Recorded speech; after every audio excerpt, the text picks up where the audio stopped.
on our website. There we go. We'll be recording it and then posting it so that everyone has it, just in case you guys feel it might have missed a couple of things or you want to review items, as well as items that you see, PDFs that we'll be sharing are also included in our Registrar Hub. Everyone should have been receiving the links to the Registrar Hub. Miss Brenda does a great job sending those out to everyone as they renew. For a reminder to all the registrars that there is a resource, a dedicated page for us to have all the important links, all the important documents, but also communications that we do send out, because those emails can get lost in our email spam or junk folder, or we want to earnestly get to them at some point, but then they're just kind of get hidden with all the other spam that we get in our life, banks, friends, subscriptions, whatnot. So the hub is also a way for you to also always be able to stay on top of our updates, because we save all of those communications in that location. So again, this will be recorded and saved for everyone's resource later. Okay, we're going to start off by asking everyone if you could please rename yourself. If you could place your first name / club. Mike, you would just click on everyone needs to click on the 3 dots, right? So next to your name, you have a dot, 3 dots. Click there to rename yourself. And if you could please put your first name and your club so that we can make sure to see who's participating from what. Thank you, Amanda, from what clubs, so that we can later on provide you with more information if you need some, or follow up with you. Still got a couple of individuals. Again, click on the 3 dots next to your name on your settings and tools and rename yourself, your first name / club, first name - club, however you want to do it. But we do want to know your name and your club.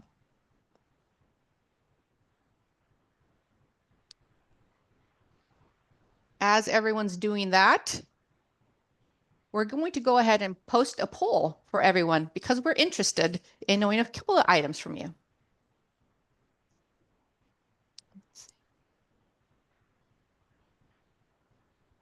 Ready for the poll to go now?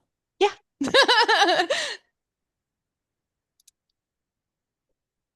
Okay. Do any of you guys have another job aside from the registrar business? Yes or no? Do any of you have dependents, family to take care of during the day? And last but not least, do any of you guys go to school or studying? Those 3, we are very interested, because we know that this registrar position is a heavily administrative, stressful task, and there's so much work that is involved.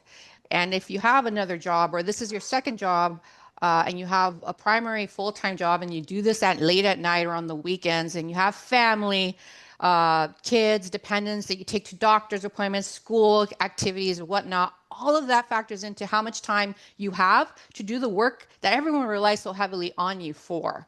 On top of that, it also adds to the stress level, right? So when we come together with something like this, we want to make sure to streamline and give you guys best practices and recommendations so that it could make this part of your life a little bit less stressful. And finally, did any of you guys have a good idea of how many hours registrars would take before you took on this position? I know a lot of you guys get roped in. Maybe a kid or two wanted to be part of it. A president hit you up. Or you actually work, have a very, caring heart, and you saw that a club was struggling, you volunteered. Did you know how many hours you were about to give up?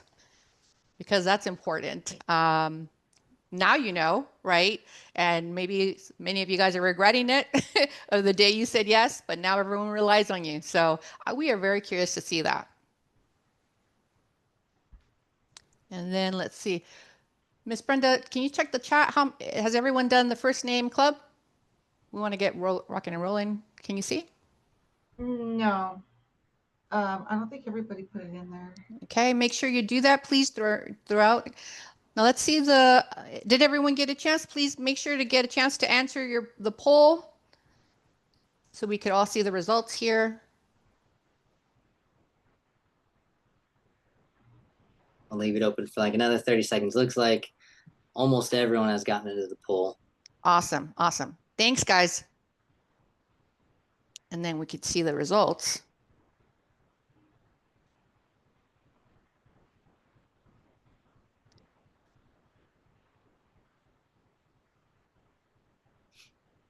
There's another one.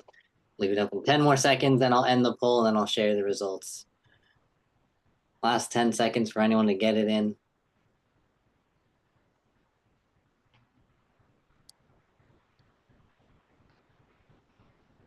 All righty.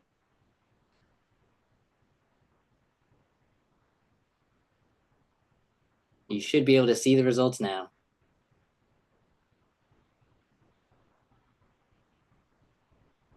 So as we can see, a lot of us, the majority of us, are very, very busy.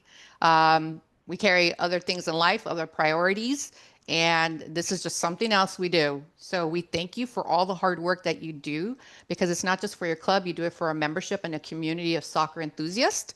And we're well aware of how much time and effort and patience goes into this at this time of the year, which we're about to embark another fall season, where we all want to pull our hair, but we thank you greatly for that. Okay, so let's go ahead and start the presentation. And give me a second here to share my screen, guys. All righty. Everyone see my presentation? Yes? All right. So the agenda, system configurations, online invoice management, OIM, US Soccer Safe Soccer page, admin reports, risk management, and ID card templates. Now, our team today, we have Brenda Medina, Raul Aguayo, who have been on the membership services team with me for several years now.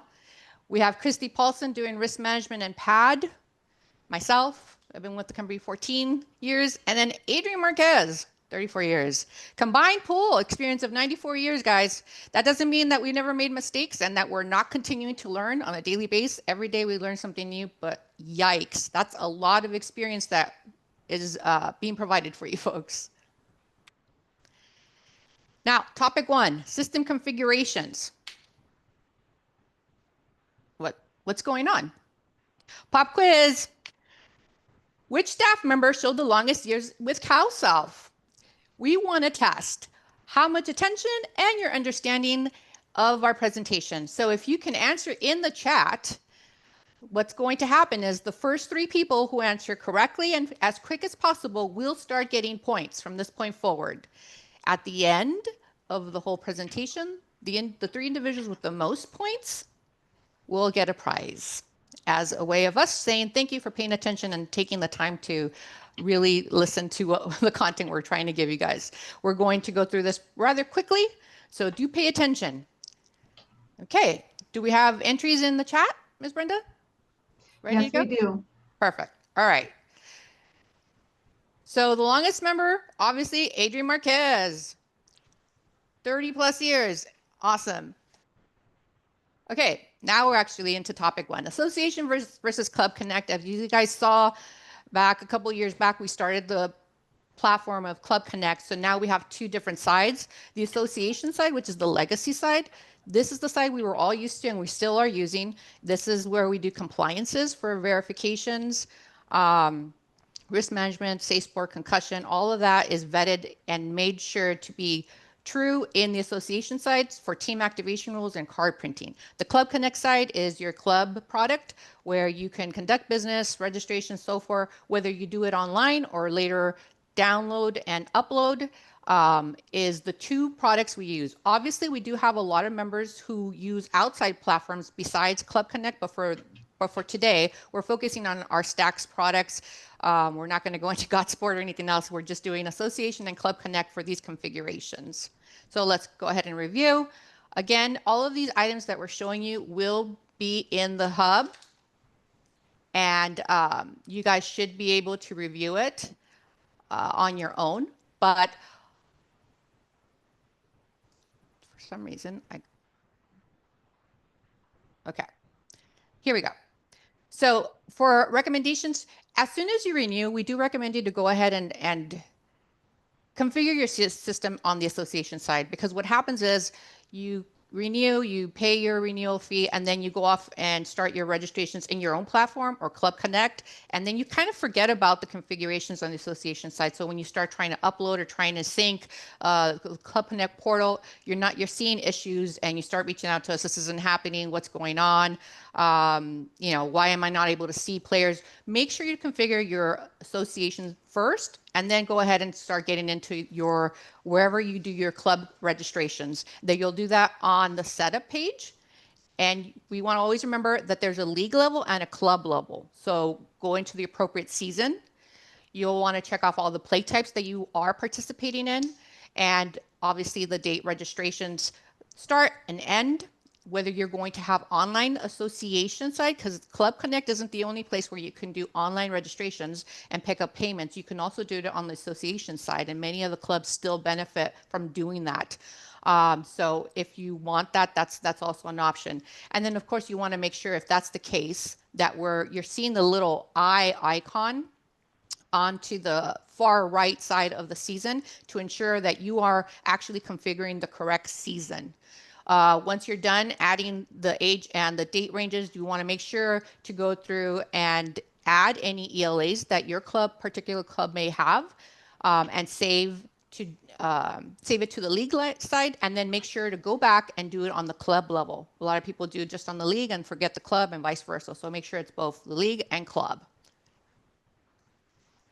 I'm going to show you for a sample. We have a coaches association that I have on the association side, online registration, and I configured the league side. And then when I go in there, I have two clubs, one under team administrators and then another as coaches. So I have to go in there and also make sure it's the club configured for both of those. And then I go into fields, because the field is where you can actually change the registration pages. All the registrations are going to be the same. There's about 5 pages, but you can edit and add verbiage on the top portion, so that if you want to be more specific with items of your team or items with what you're going to ask of them, you can add that and customize it to your needs. I add information about the coaches association, and when I'm going to communicate out to them. So on top of that, you can obviously add custom fields. I make sure to add it again, first and foremost on the association side, so that way I am sure that it's going to be in there if I'm trying to use the Club Connect side later on. Doing this ensures that it flows into the Club Connect side.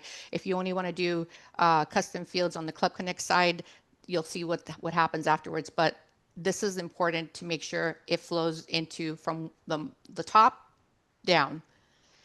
And then in the end, you'll see the online actual portal page. It's not like Club Connect, but a lot of us did use this back in the days, the online association. I still use it. All of our referees still use the online association.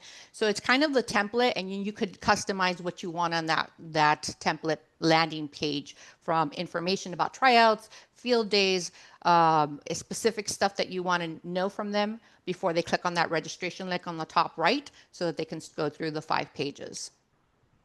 On the Club Connect side, you actually have 3 different options. You have 1, 2-step tryout. The 1-step registration process is the most common. That's the one that you're going to use for season play. If you're going to start at the end of the season holding camps, you don't want to use any of this that we're going to talk about now, because right now we're going to talk about correctly affiliating your club with the association level that you're with. Doing so will automatically be able to see the drop downs for Cal South and your state association and so forth. So if you're doing a camp, you don't want to do that, because then it'll charge you the fees as if he was playing in a league play. So when we get into that first step, make sure to enter the season. I would say that there's a lot of individuals that add, and you can customize how you want your season to show, but many times they don't think in advance of how many programs you'll later see. So it's always best to kind of try to mirror the way the system shows: 25, 26, fall season, spring season, summer season, however many programs you're going to have. Be as detailed as possible, because later on, if you have a drop down list, you may confuse yourself with that. The second step, most important, U.S. Youth Soccer. You want to make sure that you configure the national affiliation as U.S. Youth. There's different U.S. soccer membership organizations out there, U.S. Club, AYSO, so forth. So make sure you hit U.S. Youth because that's the one that's going to give you the state associations. If this is not done correctly, any registrations that you're doing in the system will not trickle over to our site. And we get this every season where people start registering and then when they don't see the players sync, we have to go back into the configurations and see, and this is usually the reason why it isn't trickling over because they selected the wrong organization or they didn't enter one at all. Once you do that, wait a couple of minutes. It's not going to populate right away. It does take a while because there's a huge, vast list of leagues underneath our state alone. But you'll eventually come to your season or your club, and from there you can select your league club and then the play type. From there, it moves on to the second pages where you can go into details with the divisions. All of the divisions are actually trickling from the association side, and it already includes all our required ELAs. If you remove them to create your own divisions, which you're able to do, all those custom questions and ELAs will be gone. You'll have to manually go in there and add them in. And then when you're doing reporting, membership reports, those custom questions will not come into the association. So it's highly recommended that you use the divisions and just edit them. You can click on those divisions and rename them, whether you want to name them an age group, a team, whatever it is, however you want to name them, a boys, girls, whatnot, you can rename it. It doesn't have to stay Division 1 boys, but just keep the same division section instead of deleting it and making your own. Then you, of course, add your fee in it, the dates, and the age ranges. For the questions, again, they're all defaulted from the registration. If you try to remove the registration requirement, it will warn you, kind of giving you like a heads up. It is required. If you remove it, that's on your own, but you're going to have a lot of manual work to do because eventually you're going to have to find this information or enter some information that you want to enter into the upload if you're going to come back into our side.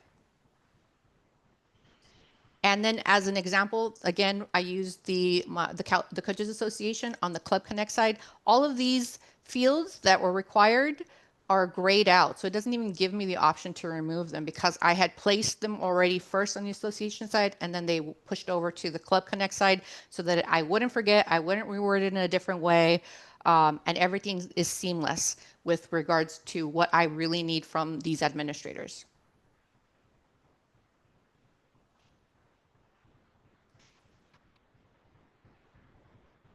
There we go. Pop quiz.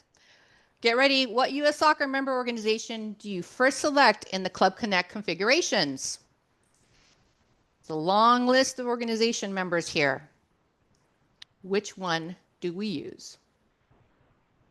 Are we seeing answers coming in, Miss Brenda?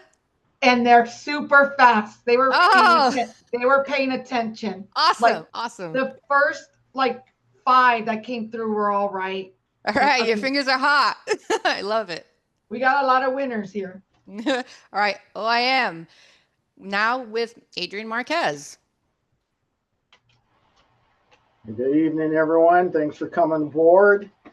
OIM, Invoice, Online Invoice Management, so also known as OM.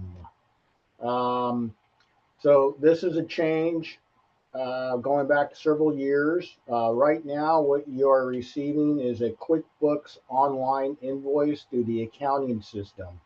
What this does is it puts everything in the system, including the data and the corresponding fees for each player.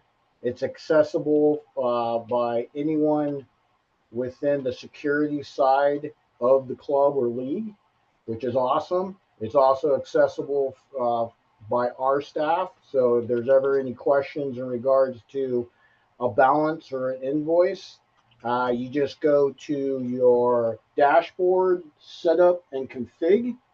And then within there, you'll see the OIM. Well, it'll take you to the page.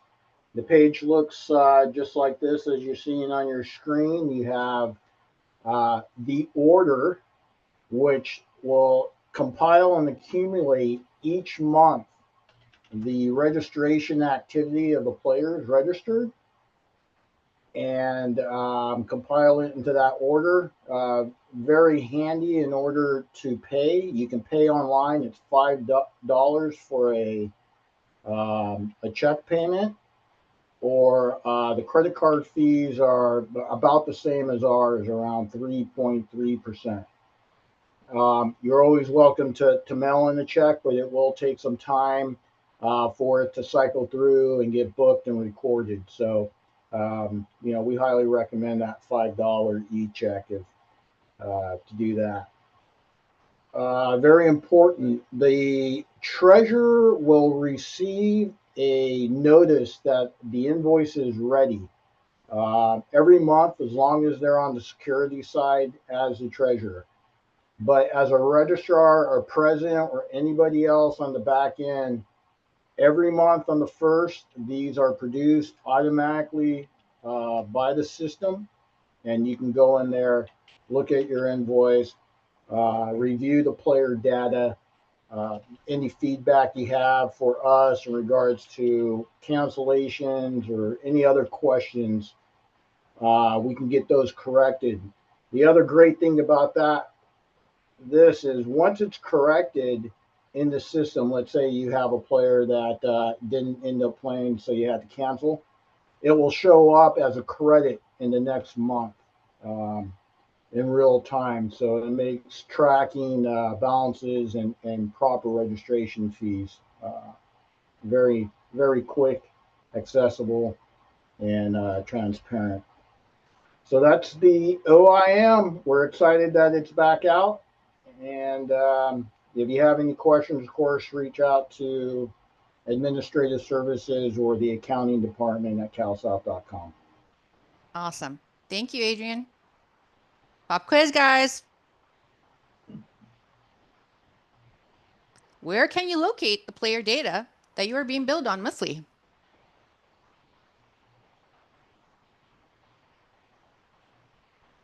Okay, we're getting those, Miss Brenda?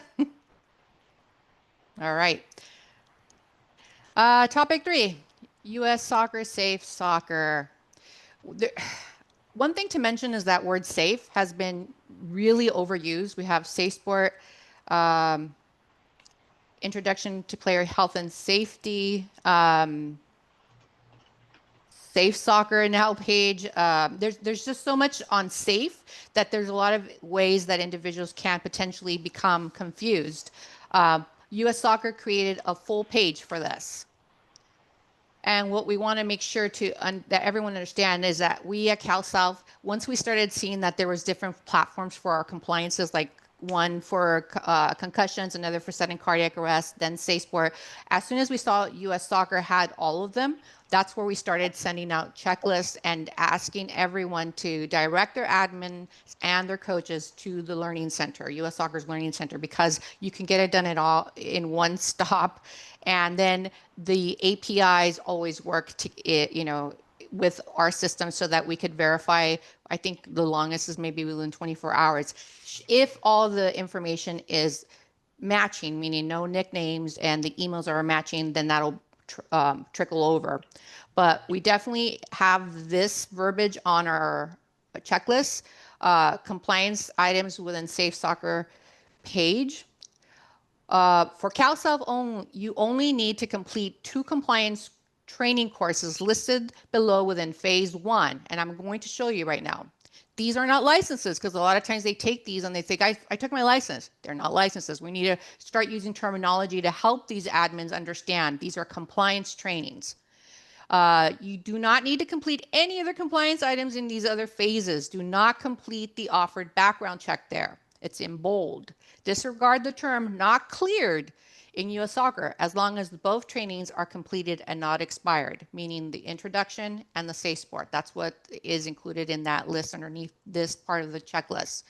I'm going to go ahead and show everyone the Safe Soccer. So I'm pretty sure by now everyone does have their U.S. Soccer profile, but in the Safe Soccer, They have so many compliances, and within that, there's 3 phases. Not every state has the same compliance requirements. So they provide a vast amount of trainings so that hopefully they can hit something for every state, right? And they don't mandate it because of that, because some states may require something at a certain time and others not. Like, say, for example, in California, we are only required to take concussion, sudden cardiac arrest once, at least once. But in the U.S. Soccer Learning Center, they do send it out like an expiration to everyone because some states require it on an annual base. So they're trying to cover all their bases. But what we want to tell our admins is that everything is within the first phase. In here, you'll see several items, and SafeSport is right on top. This will launch and redirect them to SafeSport. It will require another window to be open and launched. So make sure you advise them to make sure that they don't have pop-up window blockers, because if they blocked windows, additional windows from opening, that training will never populate, and then they're going to say, well, I'm clicking on this, and nothing's happening. Make sure you're using a desktop or computer. Don't use devices or cell phones and tablets, because that can also cause issues, but definitely make sure that pop-up blocker is disabled. That'll redirect them, and then they could take it. This will show up immediately. If we click the Get Learning Center updates in our system, we'll get it immediately. Then the introduction to player health and safety is where they complete the concussion and sudden cardiac arrest. They don't need to do anything else after those 2. So it's just those 2 things within the phase. But as you can see, there's so many other options. And then last is the background screening.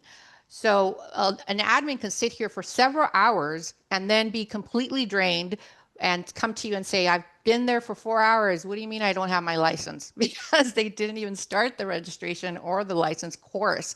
They were just stuck on this page. So make sure that you emphasize that part of the checklist that we have for all our administrators, that they only need the 2 items in here. Another thing to note, the background check here will, if they try doing it, it will let them know that it looks like you're in California. So it does have a slight warning to tell them you probably don't need to do this. Make sure you need to do this. And in the past, it didn't. So people were going in there and getting it done. But regardless, if you don't finish all of these items, it will say that they're not cleared. And that's only because they haven't done all 3 phases. Again, there's no requirement to complete them. It's just there. And according to their Safe Soccer, they're not cleared, but it doesn't affect us in any way with our state compliances.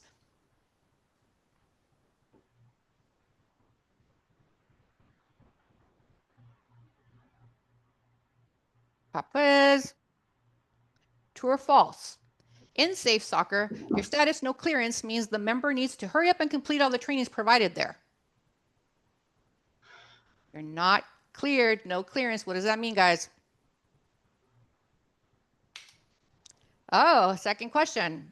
What phase number do our members stay in? In that page, what phase?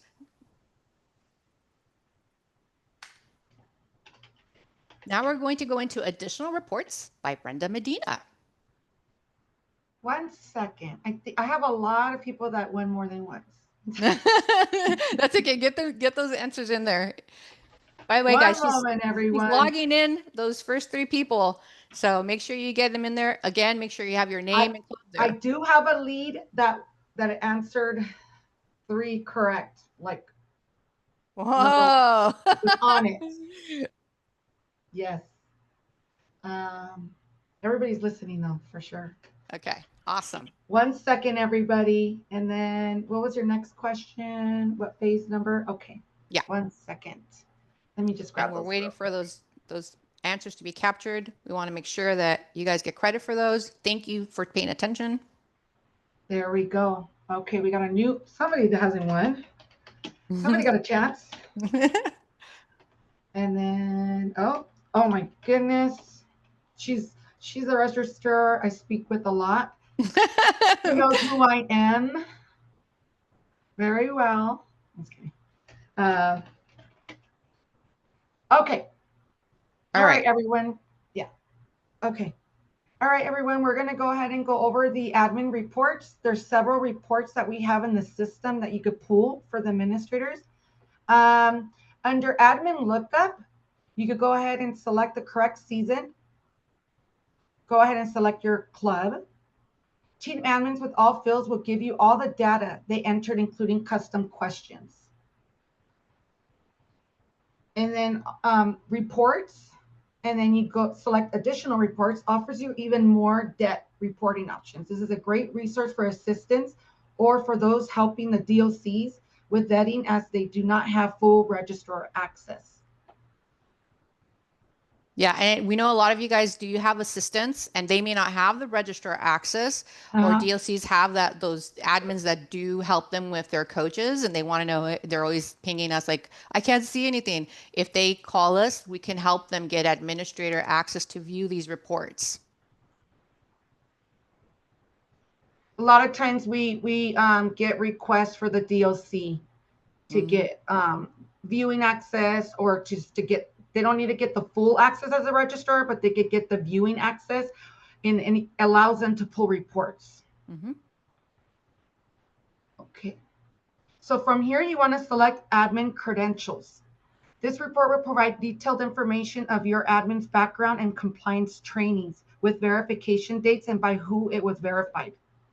This allows you to see if they are following instructions or going directly through US Soccer, or how many are still relying on uploads. So we strongly recommend for all the registrars, please provide the checklist to the new administrators, because everybody will do their training through US Soccer, and it'll automatically sync over to CalSouth. So let's please make sure that they register the same way they registered with CalSouth, or else it will not sync over their requirements.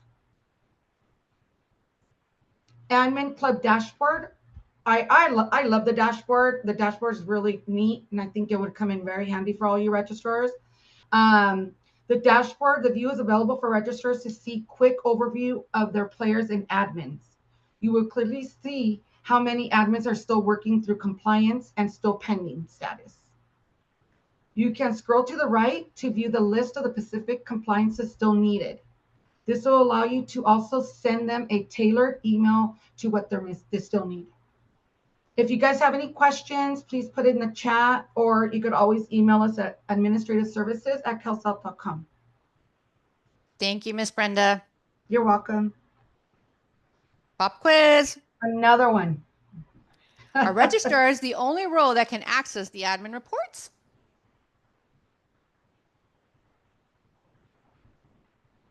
All right, now we're going on to risk management with Christy Paulson. 1 second. Oh yeah, we did get some responses here. All right, thank you. You good, Brenda? Okay. Thank you. Hi, everybody. My name is Christy. I do the risk management with CalSouth. We wanted to update you with a program with the current status with the Department of Justice. They are updating their program. You might have seen a couple of blasts that we have sent out. By the end of middle of next year, all of DOJ is going to have everybody move over to something called CalVex. CalSouth has already did the application, and we're already in. Confirm my language. Am I speaking in Spanish? No, I can hear you in English. Okay, I'm getting these funny messages. Okay. Lost my whole train of thought. I'm so sorry. The middle of next year, we're all of DOJ is going to require everybody who is doing DOJ reports to go to CalVex. CalVex is a program that has does the California DOJ and the FBI search, which is across the United States. Both of these programs will allow CalSouth to get subsequent arrests notices, so we can keep our kids safe. That's the bottom line, is we're keeping our kids safe. We're also keeping all of our administrators safe as well. We're trying to. We have updated our form a couple of times. We do have the current form up online for anybody who would like to use it or prints it and hands it out to their. Does LiveScan still work? Yes, LiveScan still works. It's called LiveScan. LiveScan is the fingerprinting process. CalVex is just the program that we've signed up to use through the DOJ. Sorry, now my phone's ringing. So it's a comprehensive program. We all need to go through it. You only need to go through it one time. as long as you're with Cal South. If you start off at Surf and you go over to Oxnard United and then you move to Bakersfield and then you move to Los Angeles and you join a different club each time, you only have to do your fingerprints one time. It's going to follow you around as long as you're with Cal South and you're current and you're approved. Laura brought up the fact that at the bottom of the U.S. club, the U.S. Learning Center, the Learning Center, it could possibly point you to do a live scan or do the background check. The national one. The national background check. That does not connect up to Cal South. That is not a lifetime event for Cal South. You won't be approved because it's not going to come to Cal South as you being approved. It will not tell me that you have taken care of it. So don't go through the Learning Center for any of your fingerprinting background checks. If you have any questions, you can always reach out to me, cpaulson@calsouth.com. I will help you as much as I can. Check out the list that Laura's got up online, and it'll give you the correct forms. What else? Yeah. And then we're asking them to wait a bit, right? There's a little more process, administrative process, right? Correct. It is getting a little bit more difficult to process. So when you do your fingerprints, if you could give us, 10 days to 2 weeks to process and update your profile before you contact Cal South to say, why isn't my profile updated? You can reach out directly to me and I can check it for you. But if you could give us a little bit of time, it is taking longer for the DOJ to process. It's also taking the office staff a smidge longer to get it through the process because we're getting multiple reports back. As of right now, this second, we do not have to redo our live scans to meet up with a CalVex program. That's what they're telling us. I can't tell you it's not going to change, but as of this moment, DOJ is saying we will not have to do our fingerprints again to get into it. It's just going to merge on over. I don't know how. Anybody? Okay. I Awesome. think that's it. Thank you. Our online national background check's the same as CalVex. What do you guys think, guys? They're fast with their fingers, Laura. I'm glad. That's good. They're on it. They're ready in that chat. Right? And now we're going to go to ID card template with our Raul Aguayo. Hi, how's everybody doing? It's fun watching those responses come in. I get a kick out. They're super speedy. Hi everyone. So yeah, I mean, we've sent out a couple announcements now about the card stock and the change in the card stock, and hopefully everybody saw that. I know I've had a couple of conversations this week where people were a little bit surprised by it, but so we wanted to address it and just kind of remind everybody that the printing and the ID cards will, for the most part, still be the same. Obviously, the big change is that there's no more card stock. So now we modified the template a little bit, where the logo and the watermark are going to be on the template when you generate it. Before, if you guys remember, you would activate your team, go to the print menu there, ID card PDF, and it would generate a file that had a kid's picture, the coach's picture, and the name and stuff, but it was a blank background. And then the rest of the stuff was on the cardstock. So we modified it a little bit so you could see a kind of a sample there, where now it's going to include the Cal South logo and the bear, and then the US Youth watermark in the background, all in one, which means that now you'll be able to print that on plain white paper. So that's obviously kind of a change there. I think it benefits the most people because you've all been there. Friday night, 5:30 p.m. you get the call from a coach and he needs the ID card, by 9 a.m. and you're like, okay, that's fine, but I'm out of cardstock, so it might not happen. So that kind of alleviates this issue where now you can just, if you have some plain paper at home, you can print it on there. I've had a couple conversations with a few registrars already where they've kind of taught me a little bit about how they operate and kind of customize their specific situation. One registrar said he's actually planning on buying his own cardstock, which I thought was kind of neat. To be honest, that didn't really come, that didn't come to me until then. So that's something I want to start suggesting to other registrars as well, because obviously the plain paper is accessible, but it is a little bit thinner. And I've actually already had to print a batch of cards myself, and I realized quickly that one, when you try to sign the back, it'll bleed through. And so with purchasing your own cardstock, probably from Office Depot or anything like that, it's a little bit thicker, so it'll be a little bit more durable. You still have to laminate these things at the end of the day, but it's more accessible. The other thing that I learned quickly is that I cannot cut a straight line by myself, which with the plain paper, there's no perforations like our cardstock had, so it will put that on the registrar to cut those out.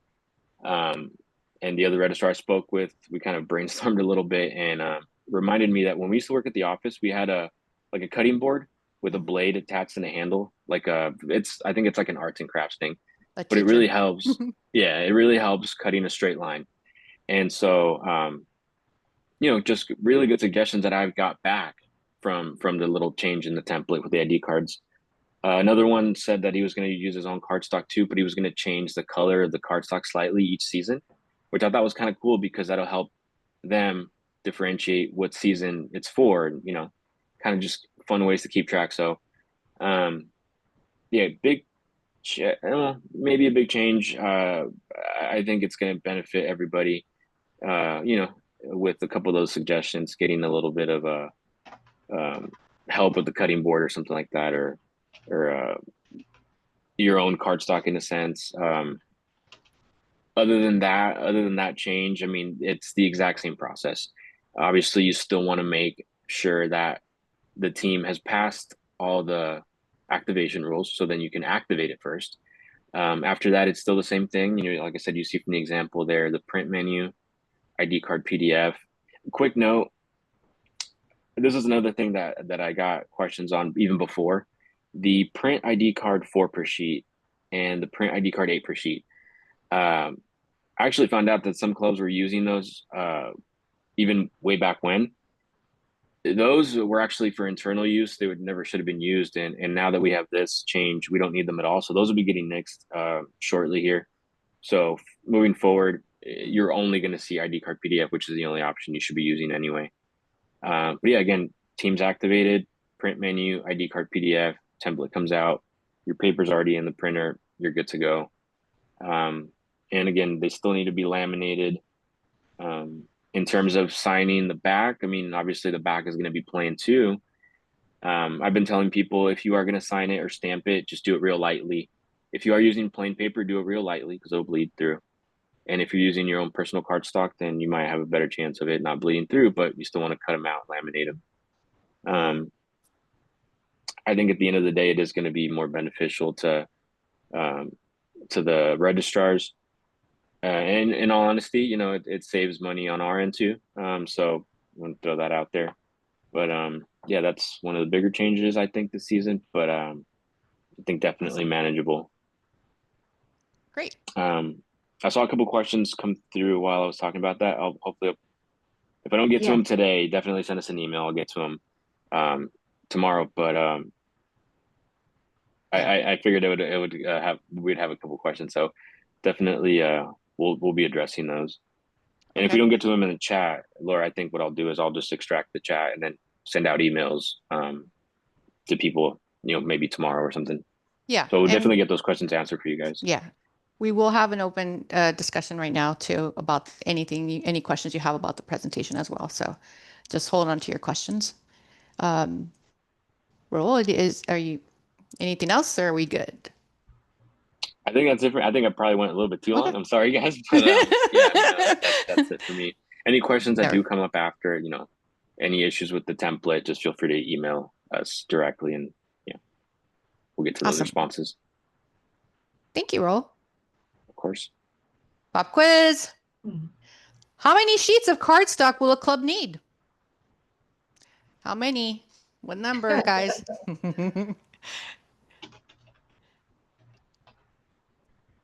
So I hope everyone gained some insight, or at least it was a review.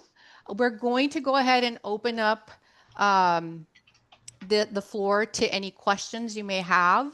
If you could make sure to please raise your hand, and then we could go ahead and start selecting your questions based on those. We'd really appreciate that.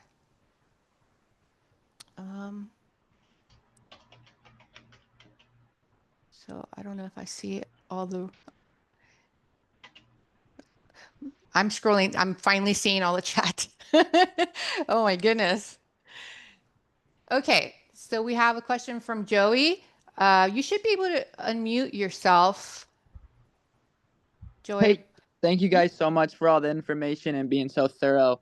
The question that I had was regarding those ID templates. So Mhm. I am similar to Raul myself, where I can't cut a straight line, and most of the cards that I've cut out, they are definitely not a perfect rectangle. But I'm putting them in it's an ID template. It looks, let me see if I can show you. You guys can see like this, but it is a perfect rectangle. Is that okay? We only saw your face, Joey. Oh. Is that what you wanted to show us? No. 1 second. Let me see if I can.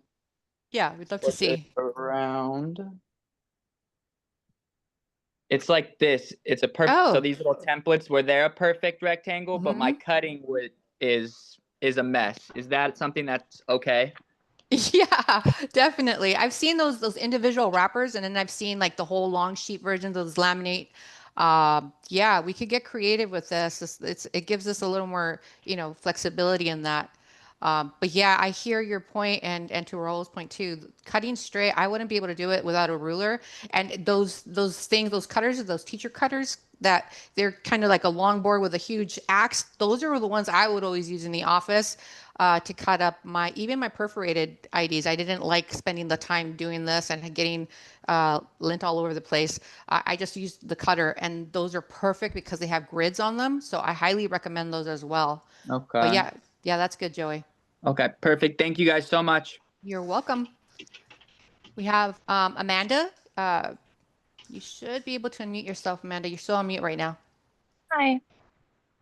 So we use the association side when we're doing our registration. Okay. Is there any way that we could like disable the Club Connect side? Because when you just Google Barca Youth Soccer, that's the one that It's pops still up there. and everyone goes to the wrong one. Yeah, we can definitely work on that. Okay. Let me go ahead and make a note so that way I can work on that tomorrow for you guys. Are you using the association side right now, Amanda, for this current season? Yeah, we just closed our registration, so Okay. it was rough this year.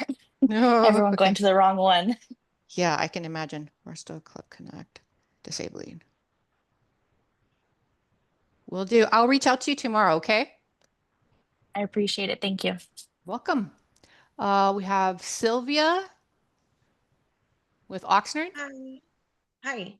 Hi. So I had a question in regards to printing of cards.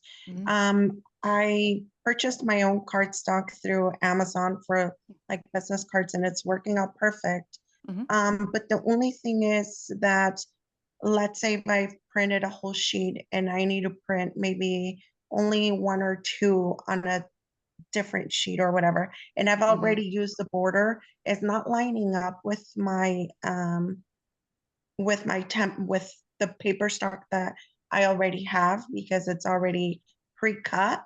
So I'm hoping maybe we can have a template where we can have like 4 per sheet, just like we used to have the option of doing prior to, where the border is removed and they can To the fit top. right on. Yeah, please. Yeah, we That could will definitely be, ask for that. yeah, that will definitely be helpful, and it helps me not waste all my cardstock so fast because otherwise we're gonna run out of it pretty fast here. Yeah. In the interim, Sylvia, what I used to do, and this is copy and paste, but as soon as I would like say use the first row of IDs and I still had 6 IDs left, I had a template that basically looked something like like little squares on the side, just the paper, just one template like that. And then I would just kind of line it up with the paper and tape it and then run it through the printer that way so that way that first indented margin was included on those with the squares or the little half squares that I had, and I could use that sheet and not have to lose it. I would always keep my cards like, okay, these are 4 that I have left, these are 6 that I have left, and I would just, when I had time or I'm on the phone, I'm just kind of taping them down.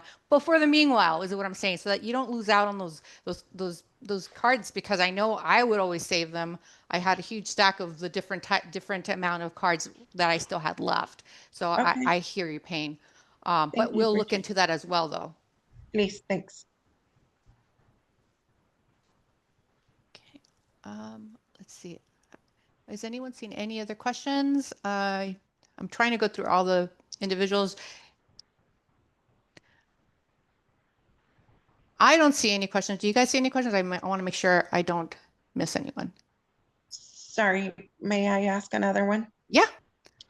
As far as, since now the back of the ID cards are going to be plain, do we still sign them or stamp? Like, how do we go about that? Yeah, you can. I know a lot of individuals still have that. Some people had stamps, and to Rollo's point, a lot of those can bleed through if it's a really highly absorbent ink pad with that. So I would maybe be cautious of that unless you're using the cardstock, but you can definitely sign the backside before you label it. So I'm Thank sorry. you. So, but you don't have to, right? Because I already laminated mine. No, you don't have to. Okay. You don't have to. No, yeah, we're gonna do the whole thing all over again. No. I'm so scared. Okay, thank No, you. no, I'm just saying if you're still in, because sometimes people want to see that, right? A Mhm. signature kind of goes a long way sometimes for a parent to see, okay, yeah, this is for sure the registrar's official stamp or signature that I know all the time. But it's not required. Thank you. Okay, so I don't see any other questions, but I if have you one. do, oh, go ahead. Hi, Yeah, Stan. this is Stan Furnace Lawrenceville. So I have a question. I have some people in the organization that have used electronic cards when they sign up for tournaments. Mhm. Is that acceptable through the system? By electronic, you mean the digital cards that you see some of them using on their that are showing on their phone? Yeah, they just walk up with all the information on their phone or tablet or even a laptop, and that's all the tournaments have been accepting. Oh, wow. Adrian, what do you say about that one? Yeah, Walk in with a laptop. I don't think we're there yet.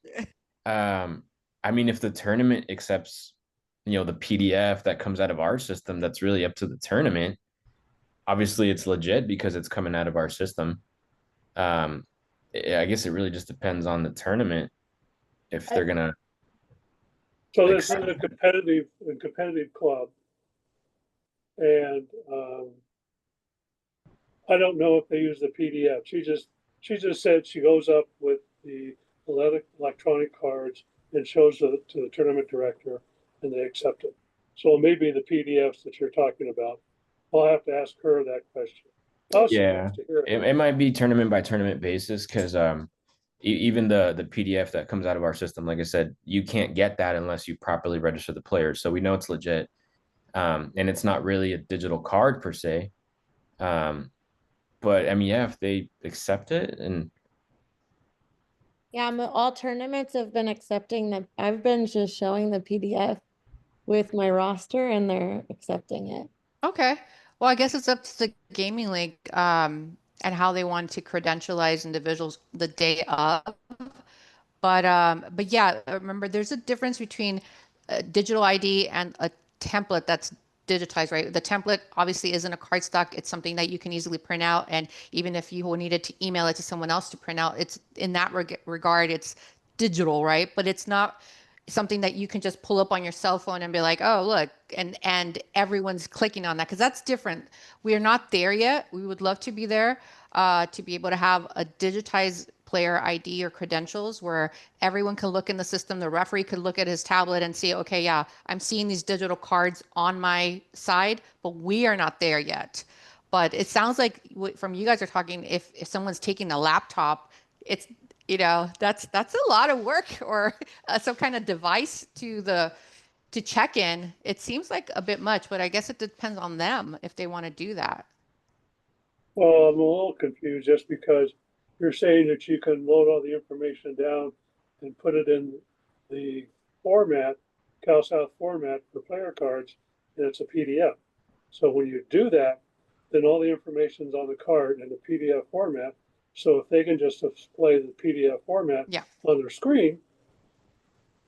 I mean, I guess that makes sense. It does make sense. Because like Raul said, that PDF won't print out because if there's team activation issues, then it's not going to print out. But if they have it, obviously they were able to make sure that the admins are compliant, all the, everything's been, vetted.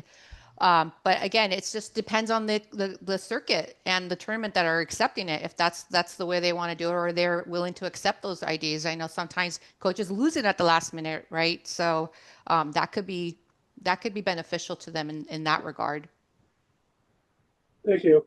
Yeah, it looks like Dallas Cup is using those virtual cards. Okay, that's interesting. Yeah, Hugo. Sorry. And so what you're saying, Jenny, is like the literal printout, PDF printout that comes up from our system, they're accepting that? Yeah, I did both.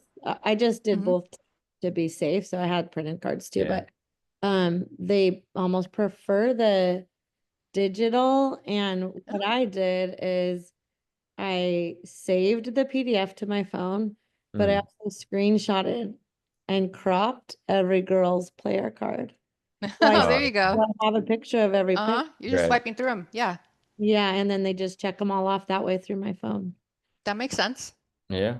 But was I mean, I that the can see that digital? working for tournaments and stuff. I don't know if CSL necessarily, for example, is there yet with accepting those, but I mean that's a good middle ground. Yeah, and then I sent also them to the coach just to have in case something happens. Yeah. Awesome. I mean, technology, right? Yeah. We're going there. I guess the question, if the question is there anything wrong with that? I mean, there's nothing wrong with that on our end. Yeah.